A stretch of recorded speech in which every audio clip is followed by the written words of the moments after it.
Hello.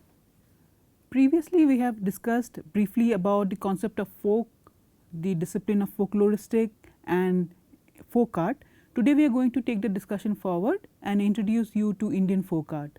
So, as we have seen in the previous class that folkloristics developed as a discipline in 19th century as a method of understanding people from inside out rather than outside in, as done by disciplines like anthropology.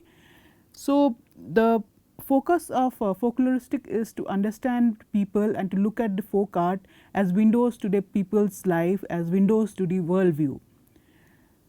So, now we come to as we have already discussed who is a folk group. So, a folk group has a proper name to identify, like a group of scientists might also be a folk group. They have a proper name to identify themselves as. Myth of common ancestry, that means that they have a story about their origin, how they originated as a group. Shared common historical memories, that means they have some kind of history behind their formation as a group. Elements of common culture, they say share something in common, culturally they share something in common. A link with a homeland, this is particularly important for folk group like ethnic groups who have a link with the homeland. They might or might not be residing in that homeland presently, but they have a idea that there is a homeland for their community, for their group, and a sense of solidarity. Each member of the group have a sense of solidarity because they share common culture. So, India as we see is a very diverse country with geographically, culturally, linguistically, religiously, it is a very diverse country and the diversity is its uniqueness. So, 6 main racial groups are supposed to be residing in India. They are the Negroids. The Negroids or the Brachylophilic came from Africa, where the earliest people to have come to India. They have survived in their original habitat in Andaman and Nicobar Islands. The Jarawas, the Onjas, the Sentinelese and the Great Andamanis are some of the example. Some hill tribes like Urulas, Kodars are found in some patches in southern part of mainland India. The next is the Proto-Australoids or Ostrix. This group were the first to come to India after the Negroids. They are people with wavy hair lavishly distributed all over the brown bodies, long headed with low foreheads and prominent eye ridges, nose with low and broad roots, thick jaws, large palates and teeth and small chin. The Ostrix of India represents a race of medium height, dark complexion with long head and rather flat nose. The Ostrix laid the foundation of Indian civilization. They cultivated rice and vegetables and made sugar from sugar cane. These are some of the beliefs that are associated with this group. Now, these people are found in some parts of India, Myanmar and islands of Southeast Asia. The third is the Mongoloids. These people are found in northeastern part of India in the states of Assam, Nagaland, Mizoram, Meghalaya, Arunachal Pradesh, Manipur and Tripura. They are also found in northern parts of West Bengal, Sikkim and Ladakh. Generally, they are people with yellow complexion, oblique eyes, high cheekbones and sparse hair and medium height. The next is the Dravidians. They are the people of South India. They have been believed to have come before the Aryans. They have different subgroups like the Paleo-Mediterranean, the True Mediterranean and the Oriental Mediterranean. They appear to be people of the same stock as the peoples of Asia, Minor and Crete and pre-Hellenic agents of Greece. The next is the Western Brachycephals. This includes the Alpinoids, Dinaric and Elminoids. The Parsis and Kodavas fall in this category. They are broad-headed people living mainly in the western side of the country, such as the Ganga Valley and the Delta, parts of Kashmir, Kathiawar, Gujarat, Maharashtra, Karnataka and Tamil Nadu. The last is the Noric or the Indo-Aryan. The group were the last one to immigrate to India, as it is believed. They came to India somewhere between 2000 and 1500 BC. They are now mainly found in northern and central part of India. There are 4 main linguistic families: the Indo-European, the speakers of the Assamese, Hindi, Bengali, Odia, Marathi, Kashmiris fall into this category.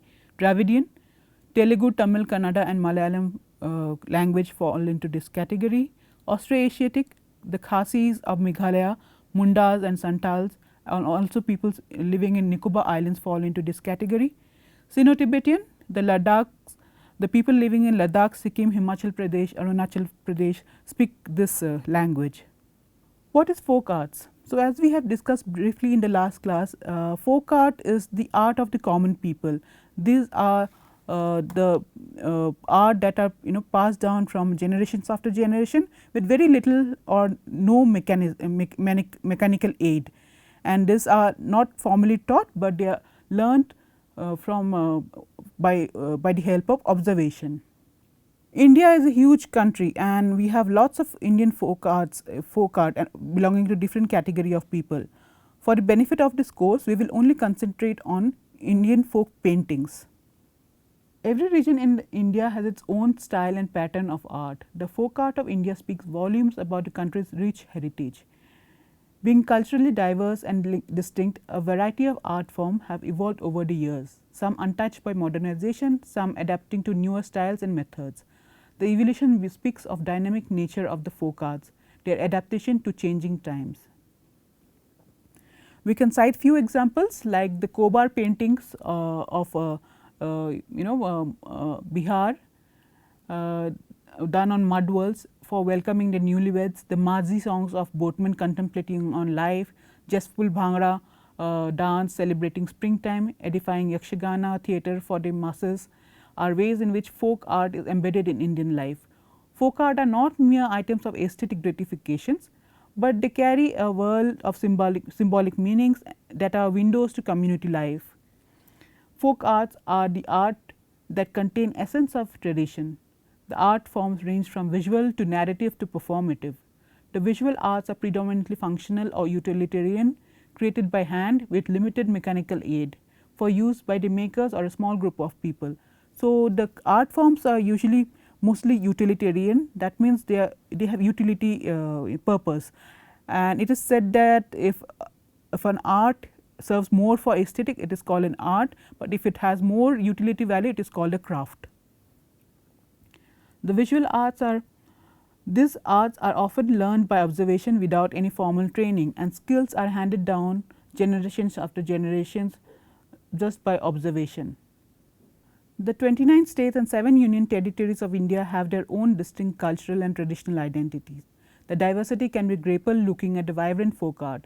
For the benefit of the course, we will, as I said, we will only concentrate on Indian folk paintings. Folk painting is a large genre in Indian folk visual art. They are intrinsically linked with regional cultural setting of the place of the origin. It is difficult to trace the emergence back in time, and they are called timeless. As I said, one of the features of folk art is that they are timeless. Nobody can trace when they have originated. It has always been there in the cultural matrix of the region. However, cave paintings with natural dyes are believed to be the antecedent of this art. In the days of yore, they were made with natural dyes and colors made of soil, mud, leaves, charcoal or on mud walls, floors in homes or temples. But with the passage of time, acrylic and other synthetic colors are being used on canvas, paper and other objects such as umbrella, coffee mugs, bed sheets, dresses and footwears. And functions of folk painting can be identified as social exchange. Like we discussed, the social exchange is when you are trying to convey something within the members of the community. Ritualistic, that is they are observed during some festival or some cultural event. And entertainment is one of the features of folk art, that is people use folk art just for relaxation or for amusement. Chitra art of Karnataka are intrinsic patterns done on walls that represent important ceremonies and rituals of life symbolized in geometric pattern. Same way, Madhubani painting of Mithila region, Bihar and Nepal are known for representing ritual content of auspicious occasions such as festival, religious rituals, etc. But on the other hand, we have Kalamkari of Andhra Pradesh and Telangana. It is an elaborate decorative art of hand painting done on cotton and silk. Likewise, Chitra of Odisha and West Bengal is a style of scroll painting done mostly on cloth narrating folk tales and mythological stories. However, these functions are not exclusive. There is fluidity and overlap in roles they play in social life of a community. So, as I said that even the divisions of folklore are not watertight, there is lot of overlap. A tangible product can also be also be a thing used for ritualistic practice or for festivals. So, we do not have watertight divisions among the folk art. The themes of the painting pertains to belief of the community. The medium used for their execution reflect the available material of the surrounding. Folk paintings can therefore be called a codified glimpse of the region and the community they belong to. Many folk art are source of livelihood for the participants, practitioners. Folk art has been a interest has been a object of interest and inquiry not only for folklorists, but there has lot of interest in other scholarly disciplines also. In the 1970s, the difficulty of theorizing folk art was exacerbated by competing scholar factions. Art collectors and connoisseurs from art historical standpoint categorized the folk objects into paintings, sculptures and decorative art, and then aestheticized them in terms of material and design. In opposition were the folklorists. So, the folklorists would not do this. They connected folk art to material culture and viewed it in the context of the culture that they produced it. For the folklorists, the culture that produced it was more important than the aesthetic value of it. For the collectors and historians, folk art was a new artistic category to name and describe. Folklorists and ethnologists interpreted the folk object as a document for understanding the lives, stories and motivations of individuals living in the particular times and place. So, let us see some of the folk art painting of the India. From the next class onwards, we will go region wise and we will divide this folk paintings region wise and try to understand them individually. So, the painting which you are looking at is a Warli art. A Warli art is from Maharashtra. This is done by the Warli tribe of Maharashtra.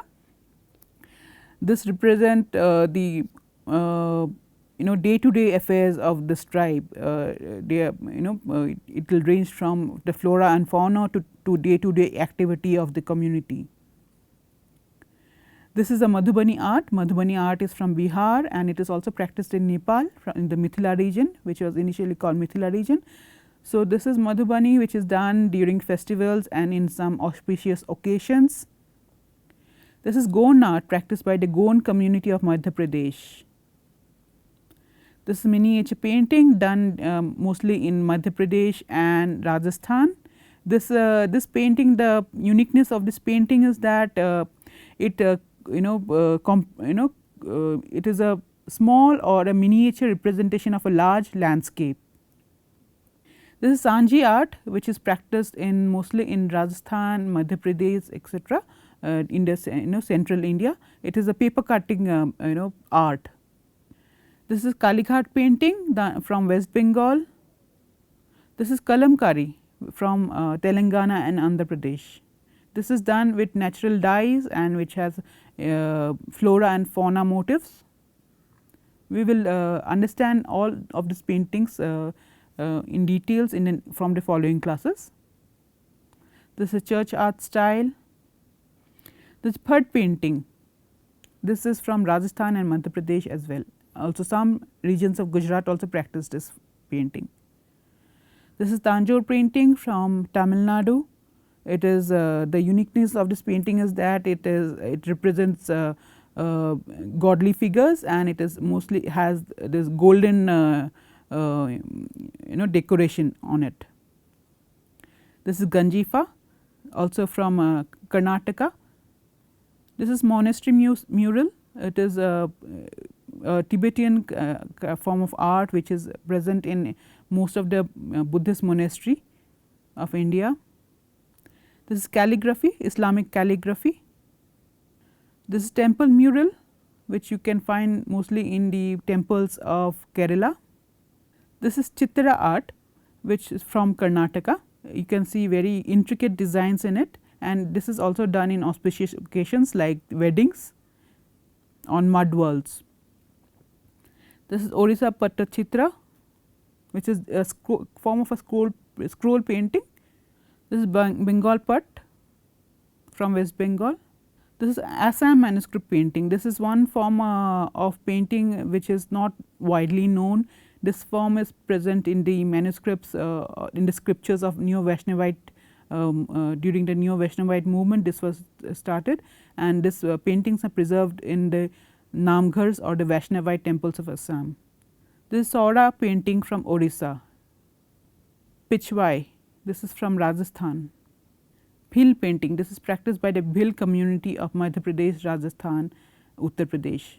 Pithoda, this is a form of painting which has fauna as its important motif. You can say large repetitive pattern of horse and elephants in this kind of painting. So, we see that we have lot of paintings in the country, we have lot of folk paintings of the country. What we try to do in this course is try to understand this the various paintings region wise, and later on we try to see how different concepts can be represented through these paintings.